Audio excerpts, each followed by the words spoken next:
Abbas Araghchi, যিনি ইরানের পররাষ্ট্রমন্ত্রী এবং একই সাথে দেশের সর্বোচ্চ পাওয়ারফুল ব্যক্তিদের একজন। তিনি যেখানেই যান না কেন তার সাথে থাকে একটা বিশেষ এবং শক্তিশালী বহর। আব্বাস আরাকচির আরেকটি নিরাপত্তা ব্যবস্থা এতটাই টপ ক্লাস এবং ব্যয়বহুল যে অনেক ক্ষেত্রে বিশ্বের বিভিন্ন দেশের প্রেসিডেন্টের নিরাপত্তাকেও সহজেই ছাড়িয়ে যায়। শুধু তার এই নিখুঁত এবং নিরাপদ বিদেশ ভ্রমণের পেছনে কয়েক মিলিয়ন ডলার পর্যন্ত খরচ হয়। মূলত মধ্যপ্রাচ্যের বর্তমান অত্যন্ত উত্তেজনাপূর্ণ এবং জটিল পরিস্থিতি বিবেচনায় ইরান তাদের সর্বোচ্চ পর্যায়ের নেতাদের নিরাপত্তা নিশ্চিত করতে একটুও ছাড় দেয় না এবং প্রতিটা বিষয়ে অত্যন্ত কঠোরভাবে নিয়ন্ত্রণ করে। সাধারণত আব্বাস আরাকচি যখন কোনো সফরে যান তখন তার সাথে প্রায় 50 জনের একটা বিশাল টিম থাকে, যারা সার্বক্ষণিকভাবে তার নিরাপত্তা নিশ্চিত করে। বিভিন্ন আন্তর্জাতিক প্রতিবেদনে উল্লেখ করা হয়েছে, এই টিমের মধ্যে ইরানের স্পেশাল কমান্ডো ইউনিটের সদস্যরা থাকেন, যাদের অনেকেই আইআরজিসির অন্তর্ভুক্ত। এই টপ ক্লাস কমান্ডোরা উচ্চ প্রশিক্ষণপ্রাপ্ত এবং যে কোনো পরিস্থিতিতে দ্রুত অ্যাকশন নেওয়ার জন্য বিশেষভাবে দক্ষ। সাধারণত দেশের সুপ্রিম লিডার এই সদস্যদের নিয়োগ দিয়ে থাকেন।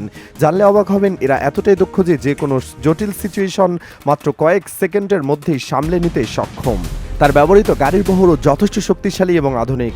তার গাড়ি বহরে সাধারণত 18 থেকে 30টি গাড়ি থাকে, যার মধ্যে টয়োটা ল্যান্ড কুইজার এবং মার্সিডিজ বেঞ্জ এর ক্লাস গার্ডের মতো টপ ক্লাস গাড়ি থাকে।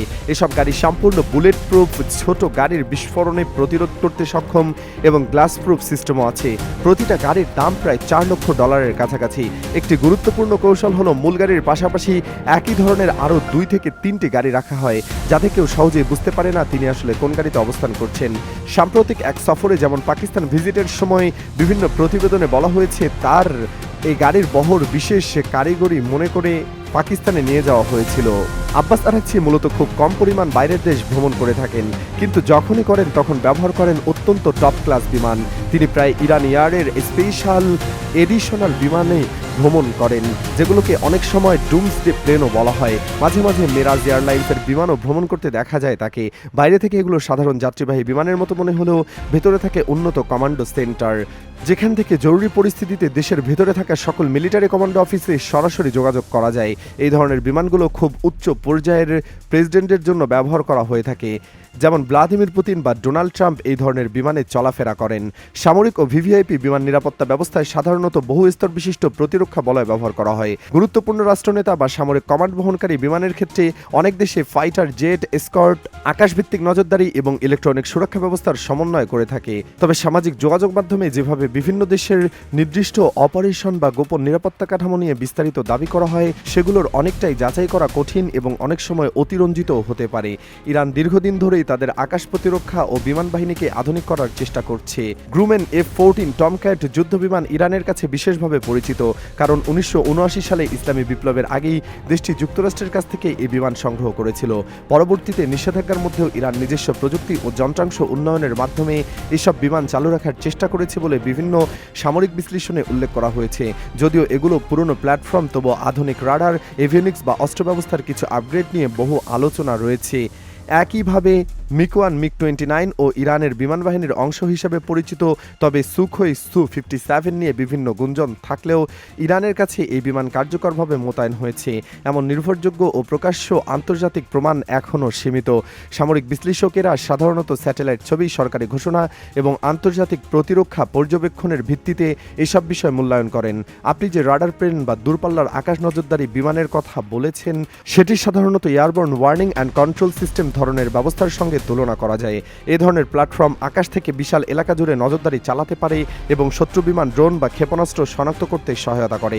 আধুনিক যুদ্ধক্ষেত্রে এগুলো অত্যন্ত গুরুত্বপূর্ণ, কারণ এগুলো শুধু তথ্য সংগ্রহই করে না, বরং ফাইটার জেট, ক্ষেপণাস্ত্র প্রতিরক্ষা ব্যবস্থা এবং স্থল কমান্ড সেন্টারের সঙ্গে সমন্বয় করে। এছাড়া স্যাটেলাইট নজরদারি, এনক্রিপ্টেড যোগাযোগ ব্যবস্থা, ইলেকট্রনিক ওয়ারফেয়ার এবং আকাশে টহলরত ফাইটার জেট সব মিলিয়ে ভিআইপি বা কৌশলগত বিমান চলাচলের জন্য একটি বহুমাত্রিক নিরাপত্তা বলয় তৈরি করা হয়। বিশ্বের বড় সামরিক শক্তিগুলো সাধারণত এই ধরনের সমন্বিত ব্যবস্থার উপরেই নির্ভর করে থাকে।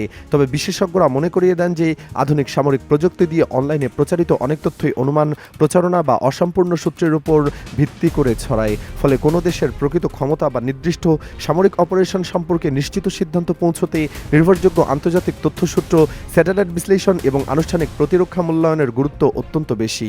তার প্রতিটি সফরের আগে থেকে অত্যন্ত সূক্ষ্মভাবে পরিকল্পনা করা হয়, শুধু একটা নির্দিষ্ট রুট নয়, একাধিক বিকল্প রুটও প্রস্তুত রাখা হয়, যাতে কোনো সমস্যা হলে দ্রুত পথ পরিবর্তন করা যায়। এমনকি জরুরি পরিস্থিতিতে কাছাকাছি নিরাপদ এয়ারবেস বা বন্ধুসুলভ দেশের সামরিক ঘাঁটিতে অবতরণের পরিকল্পনা আগে থেকে নির্ধারিত থাকে। সবচেয়ে অবাক করা বিষয় হলো এই পুরো টপ ক্লাস নিরাপত্তার ব্যবস্থাটি অত্যন্ত গোপনীয়ভাবে পরিচালিত হয়। অনেক সময় সংশ্লিষ্ট দেশের উচ্চ পর্যায়ের প্রশাসনের লোকেরাও পুরো বিষয়টি জানে না, শুধুমাত্র সীমিত কয়েকজন ব্যক্তি এইসব তথ্য জানে, যার ফলে তথ্য ফাঁস হওয়ার ঝুঁকি অনেক কম। সব মিলিয়ে আব্বাস আরাকচির সফর কোনো সাধারণ ভ্রমণ নয়, এটি একটি টপ ক্লাস, অত্যন্ত পাওয়ারফুল এবং বহু স্তর বিশিষ্ট চলমান নিরাপত্তা ব্যবস্থা, যেখানে আকাশ, মাটি এবং আধুনিক প্রযুক্তি একসাথে কাজ করে থাকে, সব দিক থেকে সর্বোচ্চ সুরক্ষা নিশ্চিত করে। উচ্চ পর্যায়ের রাষ্ট্রনেতা, সামরিক কমান্ডার বা কৌশলগত গুরুত্বপূর্ণ ব্যক্তিদের আন্তর্জাতিক সফর সাধারণত অত্যন্ত কঠোর নিরাপত্তা প্রোটোকলের মাধ্যমে পরিচালিত হয়। এসব সফরের পরিকল্পনা শুধু একটি বিমানের যাত্রাপথ নির্ধারণের মধ্যেই সীমাবদ্ধ থাকে না, বরং এর সঙ্গে গোয়েন্দা তথ্য বিশ্লেষণ, আকাশ প্রতিরক্ষার সমন্বয়, বিকল্প অবতরণ পরিকল্পনা, যোগাযোগ নিরাপত্তা এবং জরুরি উদ্ধার ব্যবস্থা জড়িত থাকে। বিশেষজ্ঞদের মতে ভিভিআইপি বা উচ্চ ঝুঁকিপূর্ণ সফরের ক্ষেত্রে সাধারণত একাধিক বিকল্প রুট প্রস্তুত রাখা হয়, কারণ যে কোনো অনাকাঙ্ক্ষিত পরিস্থিতি, যেমন আবহাওয়ার সমস্যা, নিরাপত্তা ঝুঁকি, আকাশসীমা সংকট বা সামরিক উত্তেজনা, দ্রুত রুট পরিবর্তনের প্রয়োজন তৈরি করা হতে পারে। এ ধরনের সফরে প্রায় কাছাকাছি নিরাপদ এয়ারবেসে মিত্র দেশের সামরিক ঘাঁটি অথবা জরুরি অবতরণ উপযোগী বিমানগুলো আগেই নির্ধারণ করা হয়ে থাকে। একই সঙ্গে আধুনিক নিরাপত্তা ব্যবস্থায় লেয়ার্ড সিকিউরিটি বা বহু স্তর প্রতিরক্ষার ধারণা অত্যন্ত গুরুত্বপূর্ণ। এর মধ্যে থাকে ফাইটার জেট স্কট, আকাশভিত্তিক নজরদারি, এনক্রিপ্টেড যোগাযোগ, স্যাটেলাইট পর্যবেক্ষণ, সাইবার নিরাপত্তা, স্থলভিত্তিক গোয়েন্দা সমন্বয়।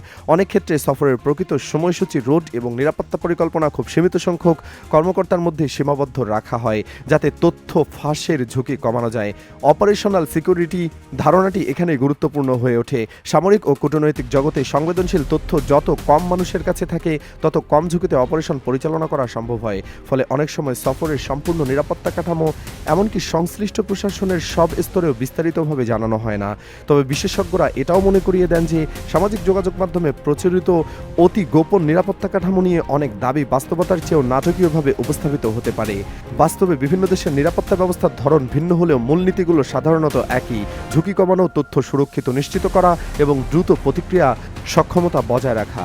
সব মিলিয়ে আধুনিক বিশ্বে উচ্চ পর্যায়ের সফর শুধু কূটনৈতিক যাত্রা নয়, বরং একটি প্রযুক্তি, গোয়েন্দা সমন্বয়, সামরিক প্রস্তুতি এবং নিরাপত্তা পরিকল্পনার একটি জটিল সমন্বিত প্রক্রিয়া। বিশেষ করে ভূরাজনৈতিক উত্তেজনাপূর্ণ অঞ্চলে এসব সফর আরও বেশি সতর্কতা এবং গোপনীয়তার মধ্য দিয়ে পরিচালিত হয়। দর্শক, এমন সব তথ্যবহুল ভিডিও পেতে অবশ্যই আমাদের চ্যানেলটিকে সাবস্ক্রাইব করে পাশে থাকা বেল আইকনটিকে বাজিয়ে দিন, যাতে পরবর্তী ভিডিও আপডেট মিস না হয়ে যায়। ততক্ষণ পর্যন্ত ভালো থাকুন, সুস্থ থাকুন। আল্লাহ হাফেজ।